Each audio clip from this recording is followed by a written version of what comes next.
podcast pra, obrolane pandemen ketoprak.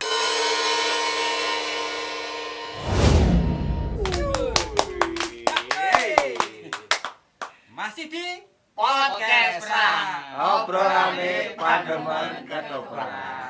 Iki gue Stari mau ora di briefing nggon podcast Pra. Oh, ya ora. ning aku tetep iso nirokke mau. Napa? Tapi Podcast Pak aku Main aman aman. silent. kali ini kita rasuwane Kang Senan. Kang Senan. Kang Senan, kalian Mas. Dari Jawa. Dalijo, angkring, Trek merek dan mati kuwi. Label kuwi wi. Heeh. Nama beken. Nama beken. Sing ra beken namanya sih. nama tercemar. Mas Darijo.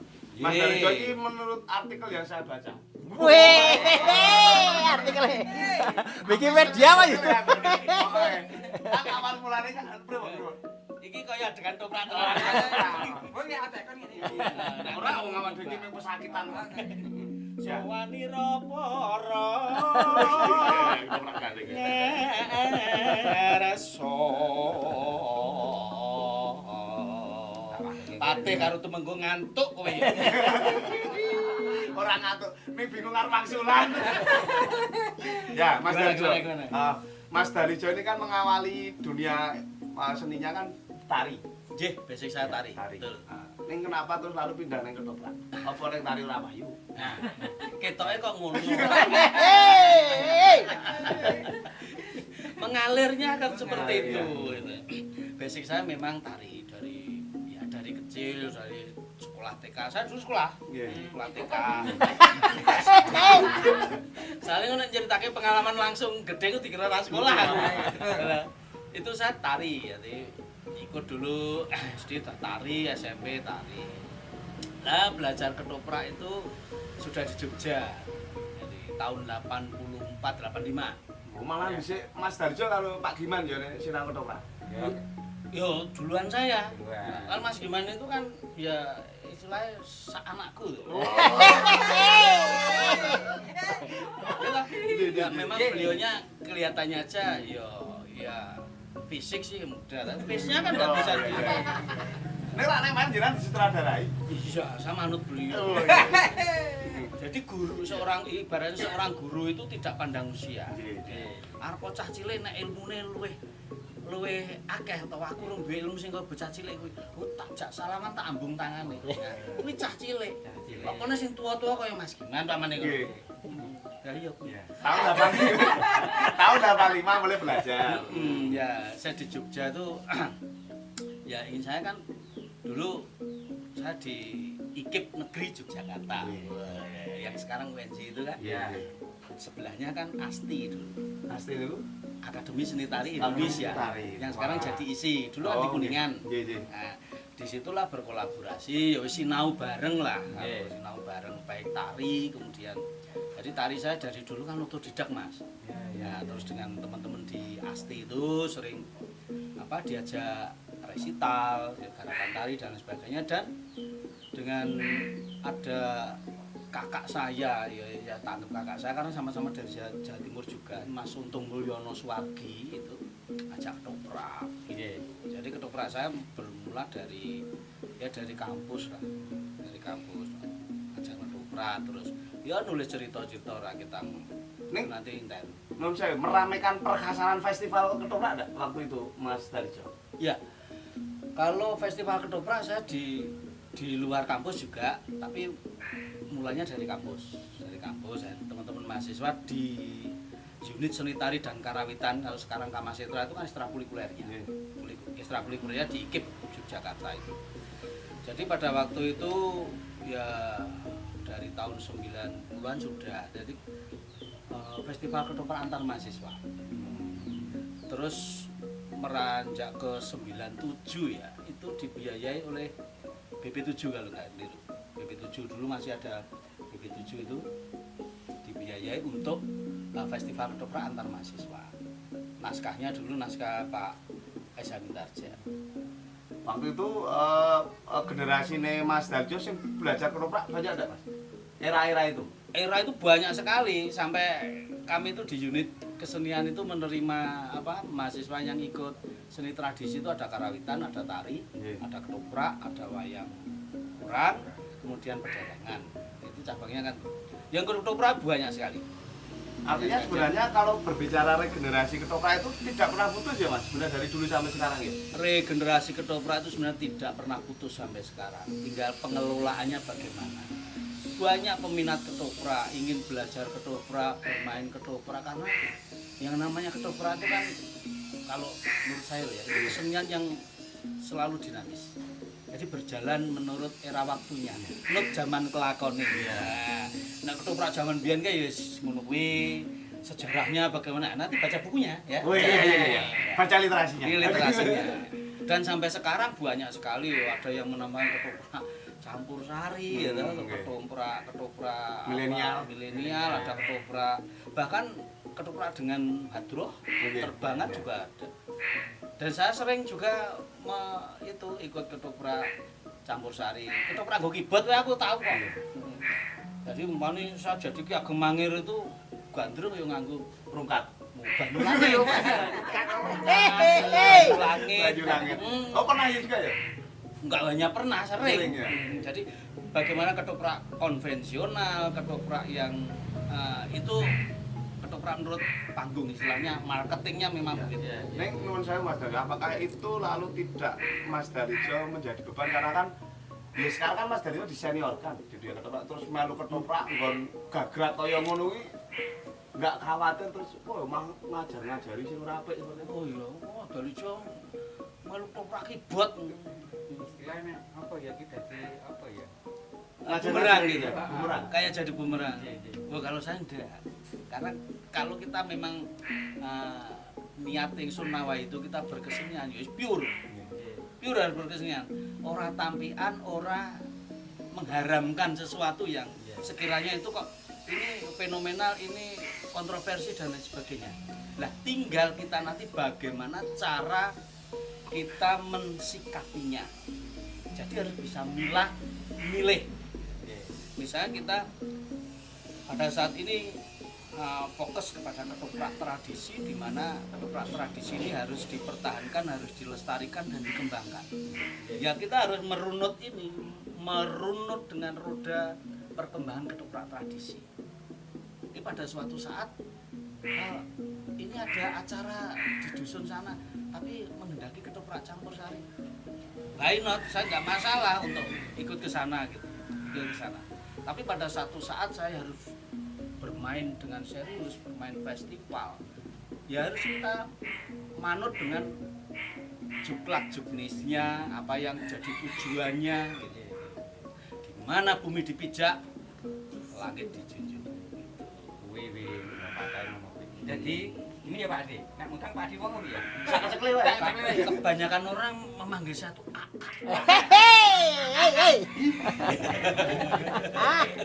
Kalau tadi Om Darijo bilang marketing, Mas kalau misal petunjuk dari panggung ke panggung itu kan memang harus apa ya, luwes pantes.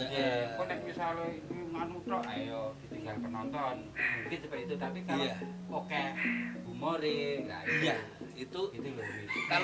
Kalau kita sudah berbicara masalah showbiz ya, show business.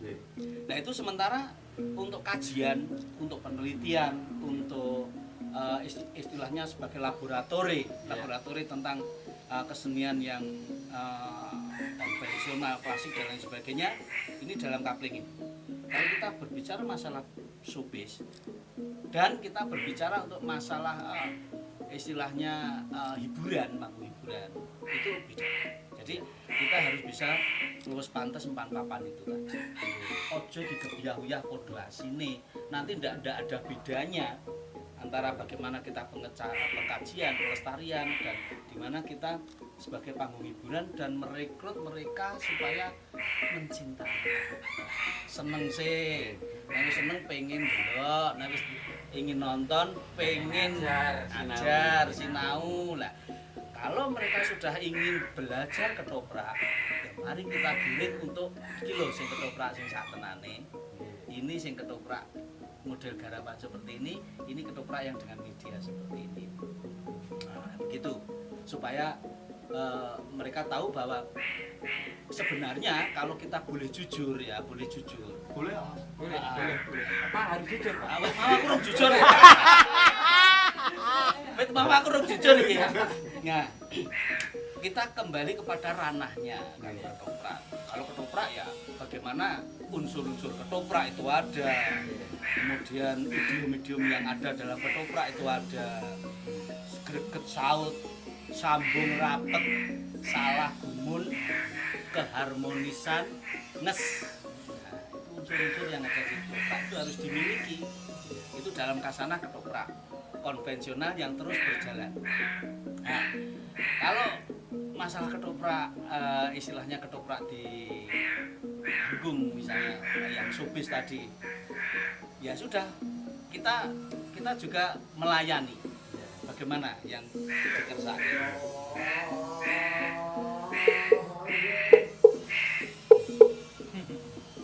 Ya, oke kita break dulu. Kok tak semangat deh.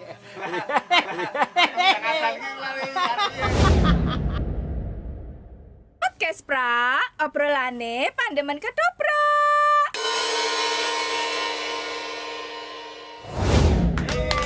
Yuk. Masih di Podcast Obrolane pandemen ketoprak.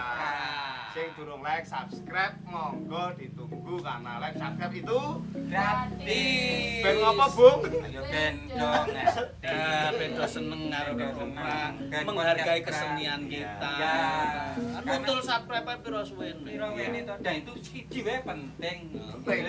Ben channel ini tetap berlangsung. Berlangsung. Kita bisa silaturahmi nih ngene Pak Dalijo dan sebagainya.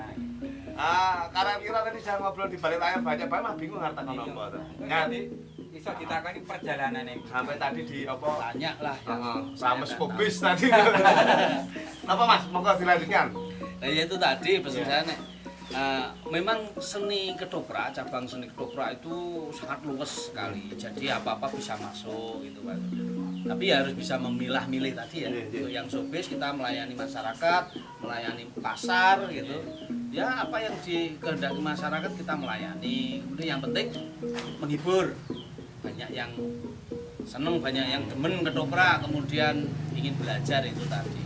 Kalau kita berbicara masalah festival, masalah untuk pengkajian ketoprak, untuk masalah pelestarian, ya itu. Gitu. Ya, tadi kan Mas Dalijo juga ngendika pernah meramaikan juga perkasaan festival. Nah, nek festival erane Mas Dalijo dulu atmosfernya seperti apa, Mas? Ya, festival dulu memang sudah kan ya dari kecamatan itu sudah ada festival. Dulu saya pertama kali itu ikut BKKNI Sewon Bantul. Itu tingkatan kecamatan berarti. Kecamatan Kapanewon dulu. Kapanewon. Nah, Kapanewon. Karena teman-teman saya dulu dari Asti kemudian kan pindah ke Bantul. Nah, sudah akhirnya begitu terus saya punya diajak grup ke Wahyu Manunggal, Suwargi Mas Bundan. Nah, dulu saya kan dari Jawa Timur.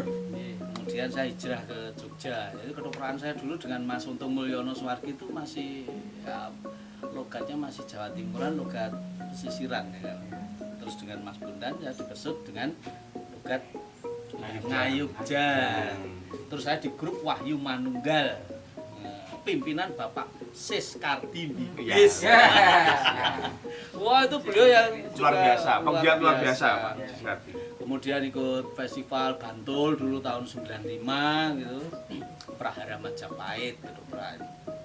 Nah, terus tahun berikutnya saya ikut Sleman.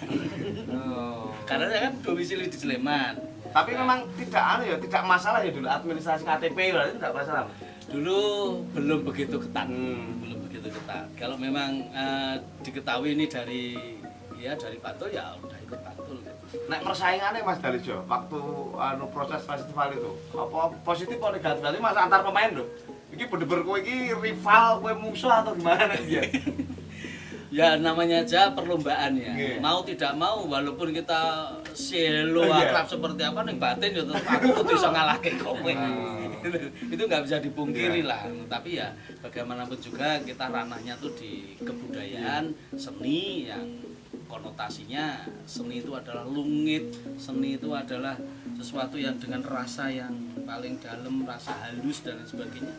Ya bagaimana kita tetap merangkul, kita pesta bersama untuk kesenian. Nek waktu dulu Mas tak unggul ya. Rival terberat nek misalnya memerankan tokoh nek festival dulu sapa sing dianggap berat nek Mas Darjo? Rival terberat biyen. Wah, karena tokoh-tokoh di Sleman saya masih mendukung Bantul dulu, Bantul itu banyak sekali ya. Karena tokoh-tokoh di Sleman kan, di Sleman sendiri ada ketoprak PS Bayu. Wah, itu tokoh-tokohnya muncul, ada Suwargi Mas Riyadman, ada Mas Bayu Suwargi, kemudian juga dari PS Bayu memang ini menguatkan ada Mas Sugiman Dwi Nurseto, ini juga rival dulu. Rival. Wah, ini karena beliau juga intens sekali dulu dari mulai mungkin hampir bareng juga ke ranah festival itu. Ya, Sleman tuh. Kemudian tahun berikutnya bareng-bareng di Sleman. Dan kelompok saya Bantul, wah saya dengan Pak Siskarti, wah yos tetap festival-festival tapi yang namanya grup ketoprak tetap Wayu Manunggal. Oke. Jadi di situ loh enaknya. Ada kenangan terindah enggak dengan Pak Kardi gitu tadi yang bisa itu koordinator pemain atau yang ada apa pesan apa gitu enggak? Luar biasa. Beliau itu ya, Bapak Siskardi itu Pak Dukung Bibis. Beliau itu sosok yang saya kagumi. Beliau itu benar-benar itulah yang namanya pecinta ketoprak. Ketoprakisme pahamnya beliau itu. Orang lakoni ketoprak. Kalau nyelirani ketoprak beliau nggak bisa. Tapi bagaimana merekrut, mengkoordinir, kemudian mengumpulkan. Rumah saya di Sleman, di Minomartani. Beliau di Bibis. Dulu kan belum ada HP, belum ada HP. Jadi kalau ngundangi dari Bibis sana naik motor C70 atau berapa ya? Itu sampai ke Mino, itu satu-satu gitu. Door to door udah. Door to door. Sampai segitunya begitu. Jadi beliau tuh memang sampai di akhir hayatnya juga masih terus berkomunikasi dan teman-teman di Wayu Manunggal ini masih respect sama beliau. Itu kalau tentang sosok beliau. Nek sosok pemain ketoprak idolane Mas Darjo yang Jogja lho. Sinten Mas? Banyak sekali idola saya. Idola yang tentunya dari RRI, dari RRI seperti Pak Sarjono, kemudian juga Pak Hidayat, kemudian Pak Suradali untuk tokoh antagonisnya, kemudian Pak Yatman juga beliau tokoh yang kuat juga, yang karakternya seperti itu. Jadi dari beliau-beliau itu saya, oh kalau Pak Sarjono begini, Pak Hidayat begini, Pak Suradali begini, kemudian ada Mas Bagong Sutrisno, ada Pak Mianto dan sebagainya banyak. Oh begini. Kalau jadi ini begini. Tapi dari beliau saya tidak harus meniru beliau, tapi bagaimana cara beliau menyampaikan pesan kepada penonton itu yang saya ambil. Tapi saya memakai apa namanya? Ya bagaimana sebisa saya karakter saya untuk teorinya seperti itu. Ya. Nek Kita panutan. Mas Darjo itu kan kaya karakter. Nah, tipsnya Mas Darjo mengeksplor karakter itu sendiri piye to nek versinya Mas Darjo? Mengeksplor karakter. Jadi misalnya Mas Darjo kan dikai peran iki itu kan pasti luar biasa loh. Ya, itu tidak luput dari bagaimana kita bereksplorasi. Eksplorasi jelas. Misalnya sutradara Mas Guman itu ada. Bisa ceritanya begini. Belum naskah itu. Belum naskah. Beliau cuma cerita aja. Cuman dadi Julungwangi itu patihnya Prabu Dandang Gendis. Nah, Julungwangi itu wataknya gini. Terus antagonis, dia punya milik ini, akhirnya begini. Cuman gitu. Terus di sini kan ada seperti film gitu, bayangannya wah kok muncul tokoh-tokoh tadi. Ada Pak Suradali, kemudian ada Mas Sarjono, ada oh begini. Nah, terus ini tumbuh karakter yang saya olah sendiri. Kalau saya olah sendiri saya nanti harus begini. Harus begini. Antagonis misalnya seperti Mbak Dirjo Tambur. Mbak Dirjo Tambur sebagai antagonis. Tapi saya tidak harus seperti beliau. Tapi bagaimana beliau itu menyampaikan pesan untuk menyampaikan menghidupkan sebuah karakter itu bisa diterima oleh masyarakat. Nganyel ke tenang. Nah, jengkel ke nyenyengit. Tapi yang jelas apa yang saya lakukan pribadi dengan Pak Dirjo Tambur ya harus beda. Harus penawaran berbeda. Harus beda. Om, ini Ada ketupat lewat. Ketupat lewat. Dari break sebentar, nanti kita lanjutkan kembali. Break. Break. Podcast pra, obrolane Pandemen Ketoprak.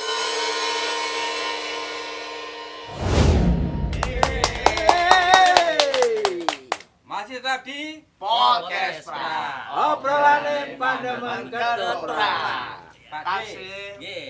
Apa iki? Ya wis kowe wae. Iki ana host loro. Ketoke saingan iki.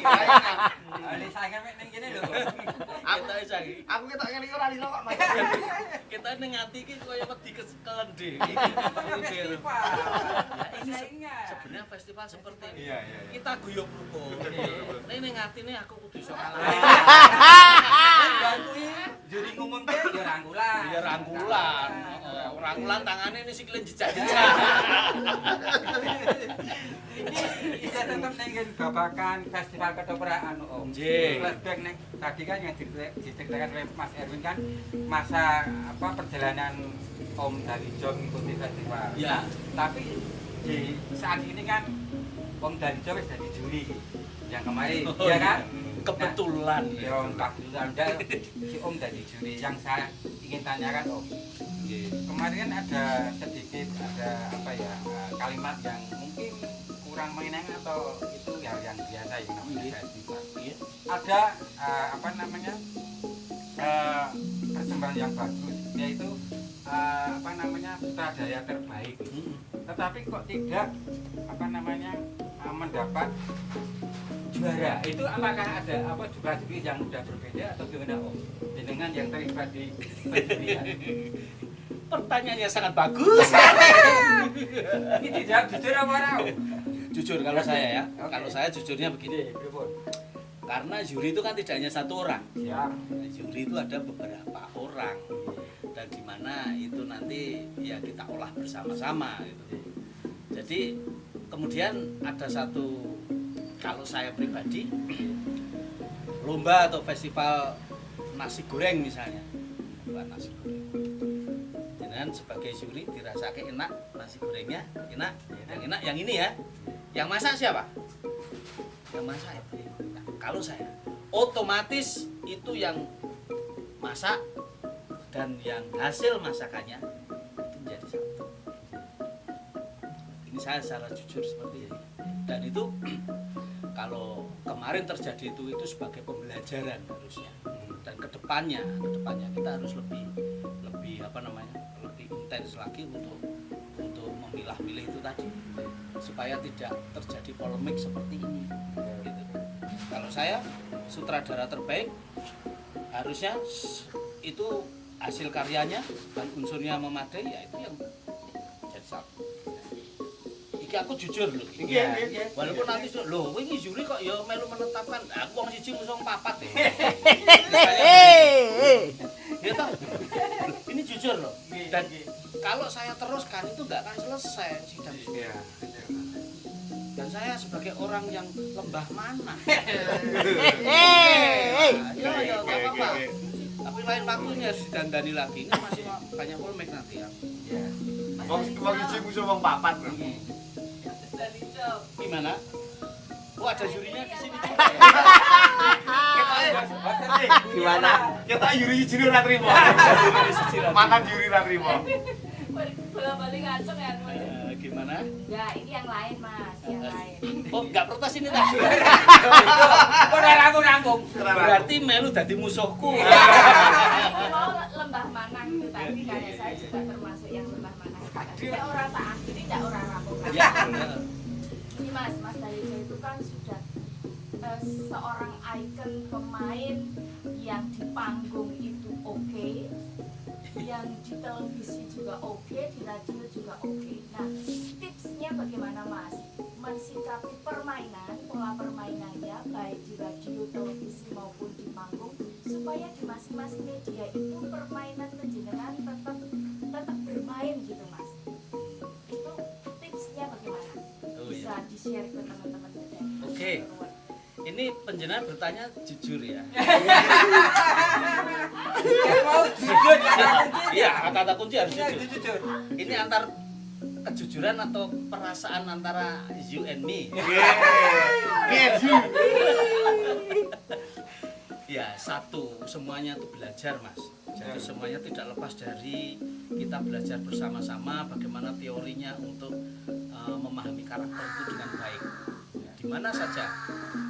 Orang banyak mengatakan untuk bermain karakter ini, karakter antagonis, protagonis, tritagonis dan lain sebagainya banyak apa ya? Ya bisa menuruti apa yang dikersaki sutradara. Iya. Yang pertama kita harus paham dulu ceritanya. Kita mau apa itu harus paham. Kita harus paham, tidak hanya sekedar tahu loh ya.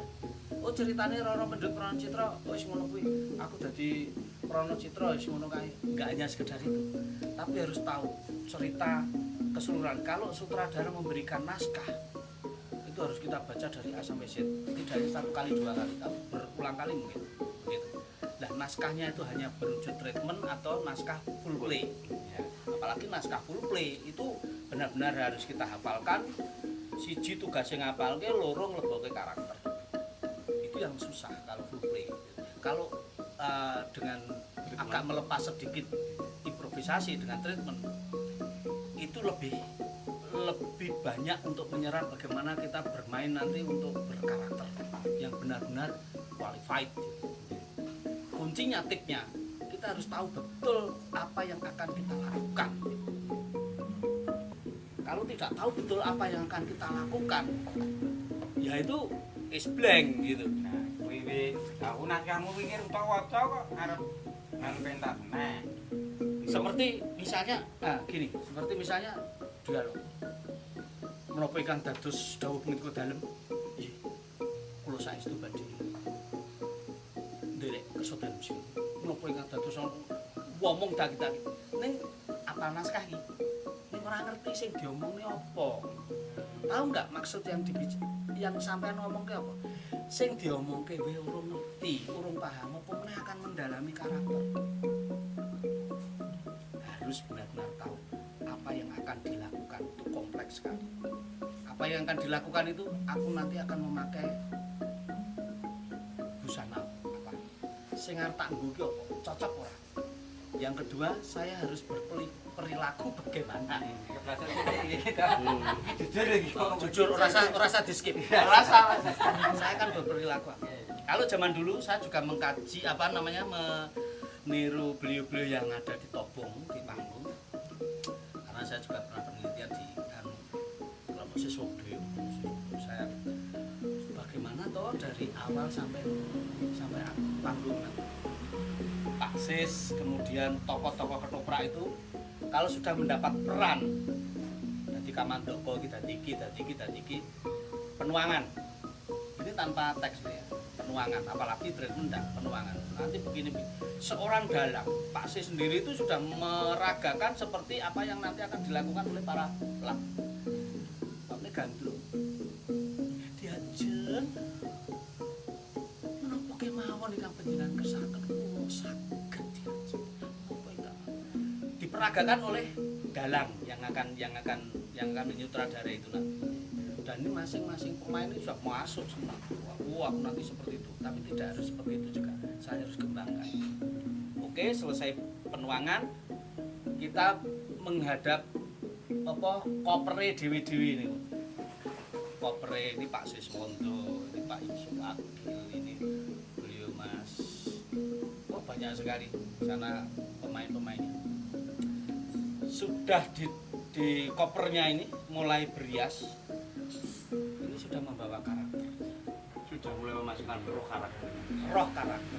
Kalau saya jadi Hadi Wijoyo misalnya, bagaimana saya memasukkan Hadi Wijoyo rias, berkostum komplit, lenggah ya.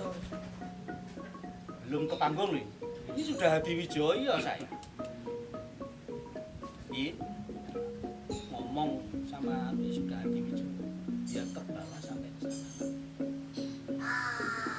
Nah, diiyakan oleh gagak yang Ya kan gagak yang berbunyi.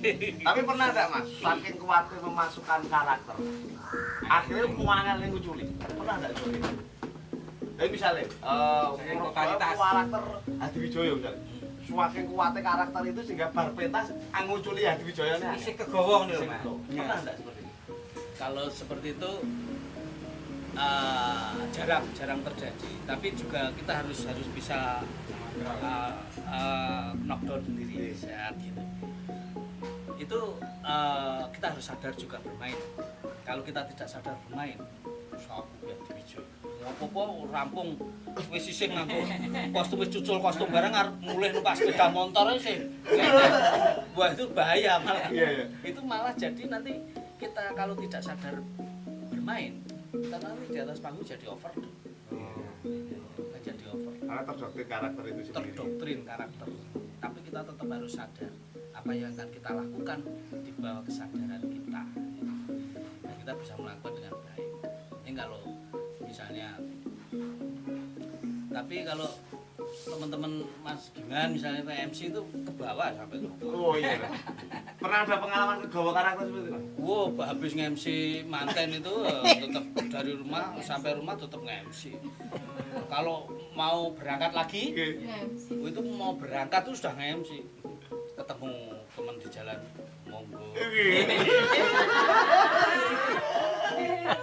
Itu naik sepeda, kalau sudah menaik mobil itu lain lagi.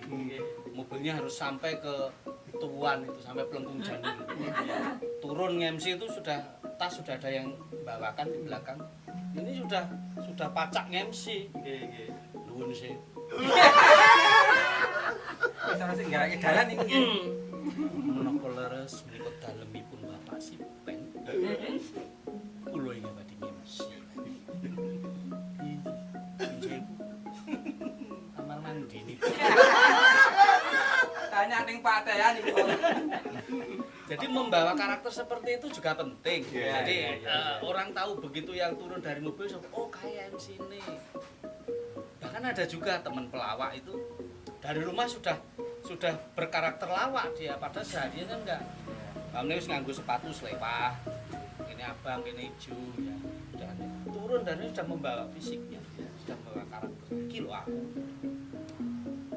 Ngomong-ngomong soal karakter iki Pak Di, cocok dhewe dolan ning Linong di anu kuwi. Tapi saya jarang di rumah loh ya. Angel iki. Nanti ketemu di resto mana? Oh. Beres. Aku nek ra umum ki ora lego. Iya, mi abang-abang lambe kok ketemu dari itu. Iki jujur ae to wis. Ning resto iki mau lho. Ora. Aku ya ming abang-abang lah. Abang-abang lambe. Beraming dengek sing abang iki. Nah, pengalaman terjudik selama pentas ketoprak ada enggak Mas Darijo? Pengalaman yang unik gitu. Iya, paling unik. Iya, selama ini mengalir saja kalau saya. Pengalaman unik ya bermain di berbagai macam jenis itu tadi. Dari campur sari ono sing ming ditabuhi karo hujan. Kalau yang unik-unik lainnya ada dulu awal-awal. Kalau unik sih ya ning kaya kepolo gitu ya jelas ya Pak. Awal-awal saya beradaptasi dengan ketoprak Jogja di panggung itu ya di Sewon itu juga. Jadi baru gede pembukaan itu saya suruh keluar. Jadi setelah keluar, pokok suwi menliyane dorama tuh, itu baru gede pembukaan. Ya dikerjain gitu. Dikerjain. Di prank iki. Kaca kula niku main go kelir. tengah dengan keraton ngarit kok. Wong dengan keraton kok lancang metu. Ya iki. Aku ya pernah sepanggung karo beliaunya. Oh, iya. Waktu ning albur Pak Yanto Kramik dulu. Oh iya, Pak Yanto Swargi ya. Nah, ngomong-ngomong iki nek ra dibunder iki waktune wis entek ya Pak Di. Besok di resto menang ya. Resto di ngono ya. Saya sediakan waktu pokoknya wis dina sewengi. Oke, panjenengan podcast Pra kita cukupkan sekian, tapi sebelum ditutup ada kata-kata buat Pak Di. Ngomong Pak Di. Oke, kata-kata hari ini. Ada dari ini. Ada jambret ya Pak Di. Hari ini. Hari ini aku. Yang penting untuk semuanya saja kawula muda itu, kita tuh punya tanggung jawab. Tanggung jawab kita adalah tetap kita melestarikan kebudayaan kita, terutama ketoprak. Kreativitas pada zaman ini adalah milik kalian, para jiwa muda. Kembangkan semampu kalian sesuai dengan ranah budayanya. Gitu. Ketoprak adalah kesenian yang dinamis, selalu berjalan menurut era zamannya. Menurut zaman kelakone. Mari sinau bareng. Luar biasa. Ya, terima kasih yang sudah menonton. Semoga obrolan ini menginspirasi dan bermanfaat. Mohon maaf untuk segala kesalahan dan matur nuwun Mas Darijo, sehat selalu. Matur nuwun. Ditunggu restonya sehari penuh. Ya, boleh nanti pesennya apa saja ada Ada passwordnya. keywordnya itu ada nih. Rorang. Ojo pedes kurang ewu. Closing cap. Panjenengan podcast Pra obrolane panjenengan kedeprak.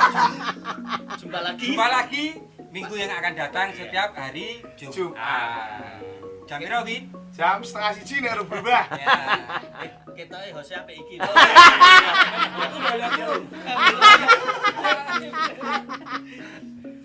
Ayo, anak kembang dong.